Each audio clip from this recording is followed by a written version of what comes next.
Hi everybody, today I'm going to do an overview and kind of my take of the 2014 Mazda 6 by Mazda. And this is the top end Grand Touring model. I wish I had the Sport, but they didn't have one. In fact, that's the one I'm interested in. I may have to get it another day. So let me do a walk around the car. This is a really beautiful car. The only thing I don't really care for too much about it is the little hump over the front wheels. I mean, it's a matter of taste. It's whatever someone has as preference. So it's very subjective. This one is dual exhaust, and I believe these are 19-inch wheels. I have to look at the specs there. This is a very nice color. I think it suits the car very well. If I had to get the car, I would probably get it at black. So it's very, very aggressive. When I parked it, I saw a lot of people actually checking it out. So I think as far as looks, it's definitely one of the top lookers out there. So let me talk a little about the inside of the car. Everything from this point and up is soft touch. So these panels are soft touch all the way here and here. This, however, is just plastic. So there's a line here, and you can see soft touch, plastic. As well, everything goes through the dash.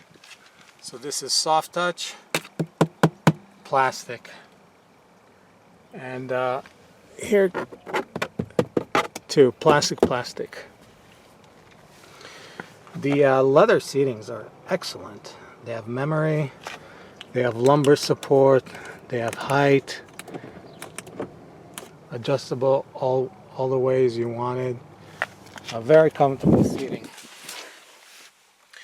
I saw some videos complaining about the screen being too small. I don't know. I mean, it's okay. I wouldn't use the navigation on it anyway, since I have Google navigation, but it is what it is. There's a 12-volt outlet here. Underneath this handguard, there's another 12-volt plug there, USB and an auxiliary port. The handrest slides, but what I noticed is when you slide it all the way forward, you can only put one cup. One more thing I wanted to show you is this. This is a soft landing type of glove compartment.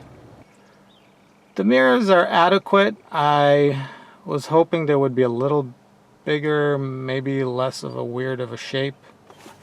Let me show you the viewing angles on this one. This one is a toughie. You can't see much, but with the alert feature, it basically alerts you when you're blinking to move a lane and there's a car next to you, so it will let you know.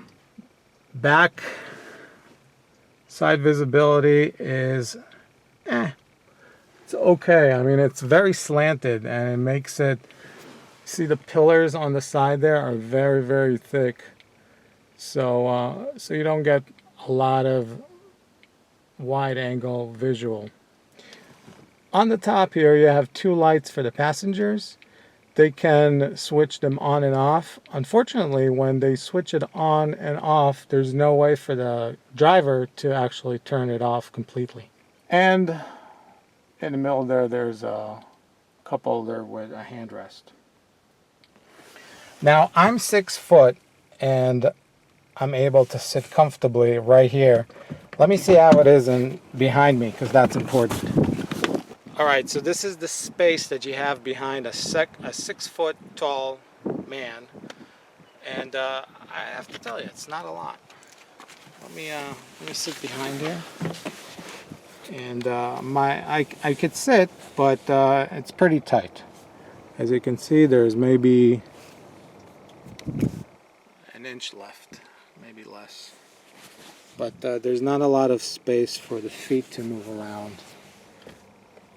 And this model also comes with vents for the back passengers.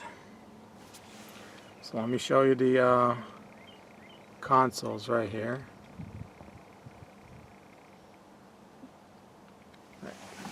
Alright, so next we're going to go for a little drive, and I'm going to try to do a 0 to 60 test.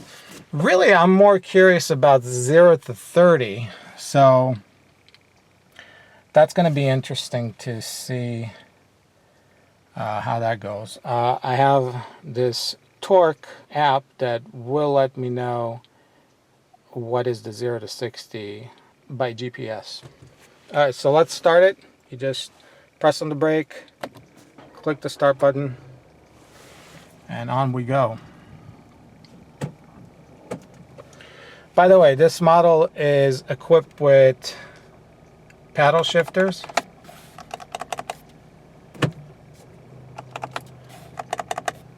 And while driving, you could actually manually change the gears, even though you're not putting it on manual here. I found it a little weird, but okay. As far as noise, there's quite a lot of road and engine noise. It's not the quietest car that I've seen, and it could be the Achilles on this car, where it's a great car, but it's just a little too noisy. They should have had some more insulation in the engine or in the cabin.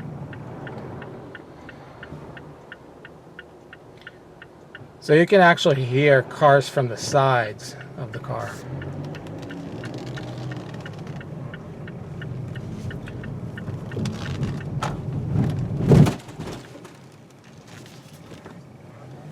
So I'm going to try to do my 0 to 60 from here. I'm just going to floor it.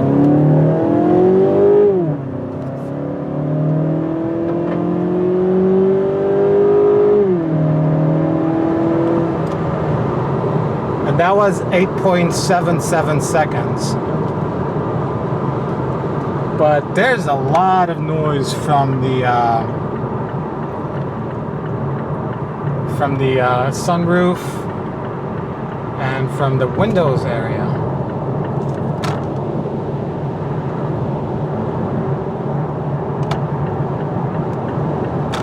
Now I wanted to check the cruise control. This thing is equipped with a adaptive cruise control where I could set it to go behind the car and it would just keep a distance from it. So let me see how that works. By the way, right now we're at 70 decibels and I'm going about 60 something miles per hour. Alright, so let me try to check the cruise control and figure out how it works.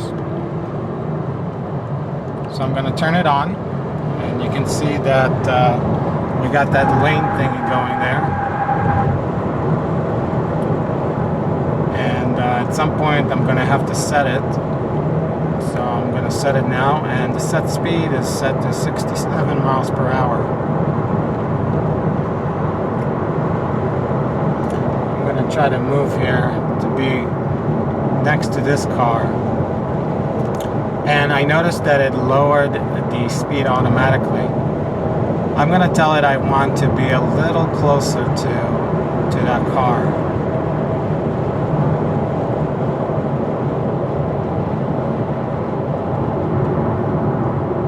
That's pretty neat though. It just slowed down and continued by itself. Alright, so let's just say that at about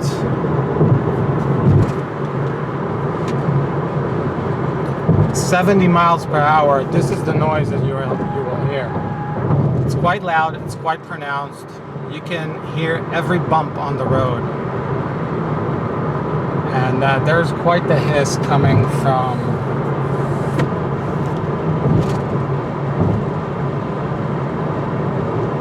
the moonroof.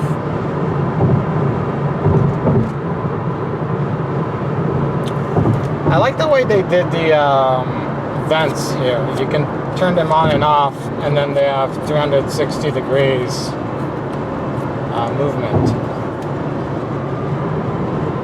As far as engine goes, I think it's pretty adequate. It has nice pickup, it has good pull, it has a little bit of torque steer when you're pushing the pedal or the gas pedal all the way to the ground. So a little bit of torque steer. As far as planting yourself in turns, I found that it does sink a little on, it doesn't stay level as far as going into corners as much as I hoped for. Connecting it to Bluetooth was really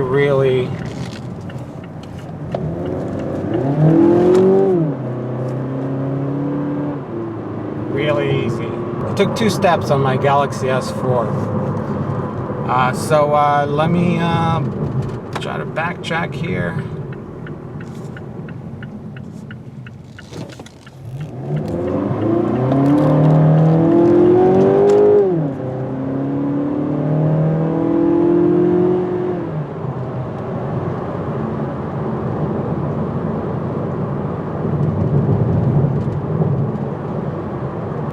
Yeah, there's a seriously annoying sound coming from that area. Just some hiss. Not sure if it's specific just to this car or every other Mazda 6 has it. Because I'm not hearing it from my side. Maybe it's coming from the, it's probably the sunroof. That's why I don't like sunroofs.